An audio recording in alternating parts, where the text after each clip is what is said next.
ज्ञान हो जाए कि बच्चे पूछे कि कलश क्यों रखा जाता है, कलश के ऊपर आम के पत्ते क्यों लगाए जाते हैं, कलश के ऊपर नारियल क्यों रखा जाता है, कलश के ऊपर 9 बार मोली क्यों बांधी जाती है, मोली मतलब लच्छा नाड़ा 9 बार क्यों लपेटा जाता है नारियल के ऊपर, कलश के ऊपर जब रखता है।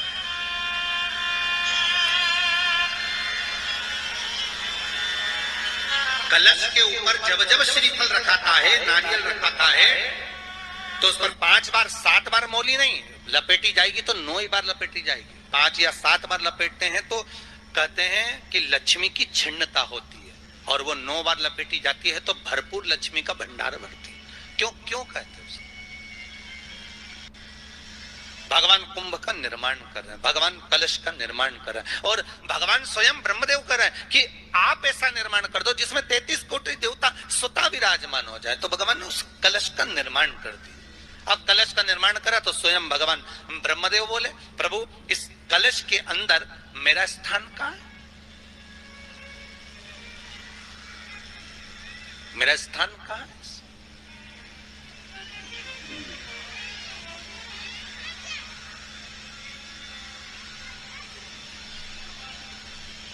बहुत ध्यान देना महाराज, कलश का जो मुख होता है उस मुख पर भगवान विष्णु का स्थान होता है।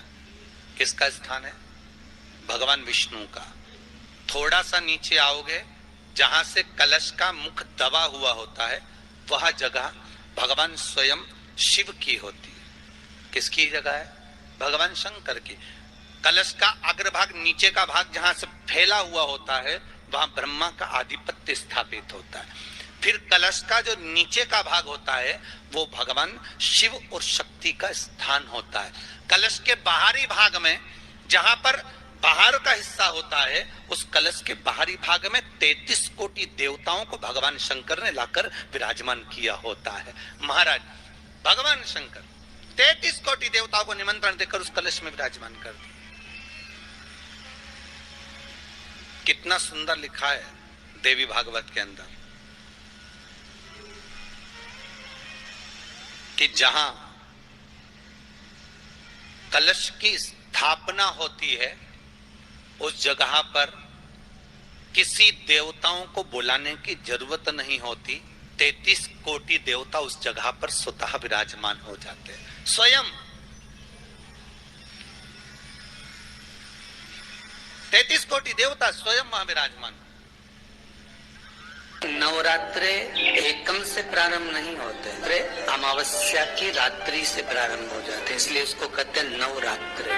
क्योंकि नवमी के दिन माता जी का विसर्जन हो जाता है, जवारों का विसर्जन हो जाता है, व्रत करने वाले कन्या पूजन भोजन भंडारा कराकर विराम दे देते हैं। तो नवमी की रात्रि उसमें नहीं जुड़ा पाती। उसमें रात्रि अगर जुड़ती है तो ये अमावस्या की रात्रि से जुड़ना प्रारंभ होता है, तब जाकर वो नवरात्रि पूर्ण हो पाती है। पितृलोक में पितृ जैसे निवास होकर भी इंतजार करते हैं। 4 नवरात्रे हैं तो 4 ही श्राद्ध हैं। आज मौनी अमावस्या है, श्राद्ध का विराम हो जाता है और कथा अर्थात नवरात्रे प्रारंभ हो जाते हैं दूसरे दिन। तो यहाँ शास्त्र कर जैसे हमें प्रतीक्षा रहती है कोई अच्छे कार्य की, कि घर में कोई शुभ कार्य हो, घर में कोई अच्छा आयोजन हो तो अपने को आनंद होगा, प्रसन्नता होगी। उसी तरह हमारे जो पूर्वज चले गए, जो पूर्वज चाहे वो अधोगति में गए हो, चाहे वो देवगति में गए हो, चाहे वो पितृलोक में निवास कर रहे हो, तो जितने भी पितृलोक में निवास करने वाले पूर्वज होते हैं वो भी ये विचार करते हैं कि हमारे घर के वंश द्वारा, हमारे वंशजों द्वारा कोई ऐसा सत्कर्म हो जिससे हमारे जीवन की वितृप्ति हो और हमें आनंद की अनुभूति हो। और ध्यान दीजिएगा महाराज, आपको चैत्री नवरात्रि का स्मरण होगा, आपको शरदी नवरात्रि का स्मरण होगा, पर जो आषाढ़ में और माघ में जो नवरात्रे पढ़ते हैं इसका एक आनंद ही दूसरा रहता है। बस इतना जरूर होता है कि दुनिया के लोग वो जो 2 नवरात्रे होते हैं उसमें कलश की स्थापना भी करते हैं, देवी का पूजन भी करते हैं, अर्चना भी करते हैं, मंदिरों में भीड़ भी रहती है और खूब प्रेम से माता का जगराता वगैरह सब होता है। पर ये जो नवरात्रे हैं, 2 गुप्त नवरात्रे, इनका लोगों को स्मरण नहीं था। वो तो धीरे धीरे ये टीवी चैनल के माध्यम से कथाकारों ने, वक्ताओं ने स्मरण कराना जब चालू करा, धीरे धीरे बताना, मार्गदर्शन करना जब चालू करा, तब लोगों को ज्ञात होता गया कि कोई गुप्त नवरात्रा भी होता है, उसमें भी देवी की आराधना होती है। ये चारों नवरात्रे अलग अलग अवस्था के हैं, अलग अलग सुख के हैं और अलग अलग आनंद के। आपके घर में पितृदोष है, आपको ऐसा महसूस होता है, तो किसी भी नवरात्रि के पहले जो अमावस्या पड़ती है, जिस दिन अमावस्या रहे उस दिन चावल की कटोरी में एक कपूर का टुकड़ा रख दीजिए, छोटा सा, और कपूर का टुकड़ा रखकर उस कपूर को दरवाजे के बाहर कटोरी में ही, चावल रखी हुई कटोरी में ही उसको पितरों का स्मरण कर जला दीजिए। और जलाने के बाद उस चावल को कहीं भी किसी भी वृक्ष की छांव में पक्षियों के लिए डाल दीजिए। शिव महापुराण की कथा कहती है, अगर मान लो पितर आपको कष्ट दे रहे हैं, पितर आपको तकलीफ दे रहे हैं, कोई काम नहीं होने दे रहे हैं, या कहीं आपको ऐसा लगता है कि पितरों का दोष है, तो वो पितृ दोष देवी, अब ये जो आप करेंगे ये कब कर रहे हैं? अमावस्या के दिन आप उसको रख रहे हैं। अमावस्या के दिन उसको रखकर रात भर आपने रखा कपूर के साथ में, सुबह एकम पड़ गई, नवरात्रि लग गई, उसी दिन उसको जलाकर आपने पटक दिया। अर्थात उससे देवी और पितृ इन दोनों का आशीर्वाद जो प्राप्त होता है, तो घर में से पितृदोष समाप्त होकर लक्ष्मी की वृद्धि प्रारंभ हो जाती है, कार्य में सिद्धता आ जाती है। और नवरात्रि में भी देवी की आराधना का एक स्मरण का सुख है हमारा। ज्योत का विधान है, नवरात्रि में देवी की ज्योत लगती है, अखंड ज्योति लगती है, जवारे बुआए जाते हैं, कलश लगता है। ज्योत का भी विधान है, जिसके यहाँ दिया अखंड जलाया जाता है, अगर वो दिए की लो, दिए की बाती अगर दक्षिण दिशा की होती है, तो उसके घर में साल भर में एक घात जरूर होती। जो दिया अखंड जलता है, उसकी बाती का मुख दक्षिण का नहीं होना चाहिए। अगर आपने देवी भागवत का स्मरण कराओ, देवी भागवत को अगर सुना हो, तो देवी भागवत में स्पष्ट किया गया कि पूर्व की ओर मुख करा हुआ दिया, अर्थात पूर्व की ओर ज्योत जो जलाई जाती है, वो संपदा की वृद्धि करती है। पश्चिम की ओर मुख कर कर जो ज्योत लगाई जाती है महाराज, वो वैभव को देती है। और उत्तर की ओर जो मुख कर कर ज्योत जलाई जाती है, उत्तर की ओर जो ज्योत का मुख रहता है, वो आयु की वृद्धि करती है, घर में अकाल मौत को रोकती है। दक्षिण की ओर ज्योत ना लगाएं।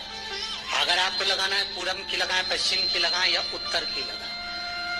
और जितने दिन महारानी जगदम्बा जगतधात्री दुर्गा भवन चैत्र नवरात्रि में, शरदीय नवरात्रि में, आषाढ़ी नवरात्रि में, आदिकादिक पौष नवरात्रि में हम जगत जननी जगदम्बा की जब स्थापना करते हैं, या हम नूतन घर का प्रवेश करते हैं, या गणेश जी की स्थापना करते हैं, या कोई दुकान को प्रवेश करते हैं, या कोई शुभ कार्य करने के लिए अग्रण्य होते हैं, तो हम कलश की स्थापना क्यों करते? कलश के अंदर आखिर ऐसा क्या विराजमान है कि 33 कोटि देवता उस कलश के अंदर आकर बैठ जाते हैं। आप कोई यज्ञ करने जा रहे हो, आप कोई पोथी पुराण करने जा रहे हो, आप कोई अच्छा कार्य करने जा रहे हो, तो ब्राह्मण देवता कह देते कलश की स्थापना होगी, कलश की शोभा यात्रा निकलेगी, कलश यात्रा निकलेगी, कलश विराजमान होगा। उस कुंभ की, उस घड़े की महत्वता कहाँ से प्रकट होगी? शिव महापुराण की कथा कहती है महाराज, भगवान औघड़दानी शंकर स्वयं आद्य शक्ति जगदम्बा से कहते हैं कि जगदम्बा तू क्या चाहती है बोल। तो जगत जननी जगदम्बा कहती है कि जहाँ मैं हूँ वहाँ शंकर है, ये आपने कह दिया, पर जहाँ शंकर है वहाँ पार्वती का होना जरूरी है। उसके लिए सिद्ध करने के लिए एक स्थान ऐसा बनाया जाए जहाँ पर शंकर विराजमान है और शंकर के साथ पार्वती विराजमान है। तो शिव जी ने कहा, पार्वती उसके लिए मैं तुझे एक सुंदर कलश का निर्माण कर देता। अष्टमी के दिन कन्याओं का भोजन कराओ या नवमी के दिन कन्याओं का भोजन कराओ। पर देवी भागवत तो कहती है, देवी भागवत तो वर्णन करती है कि पहले नवरात्रि से लेकर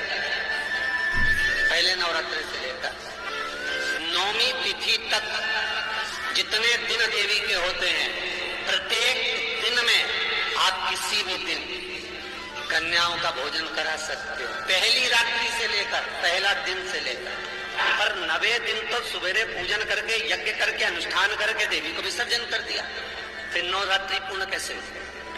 नवरात्रि की पूर्णता होती है अमावस्या की रात से गिनी जाती है। कौन से दिन से गिनते हैं? अमावस्या की रात्रि, फिर एकम की रात्रि, फिर दूज की रात्रि, ऐसे गिनते गिनते अष्टमी की रात्रि तक और नौमी के दिन सुबह तक या दोपहर तक या शाम तक, जब तक आप यज्ञ ना करें तब तक ये 9 रात्रियां पूर्ण गिनी जाती है महाराज देवी भागवत के हिसाब से पूर्णता।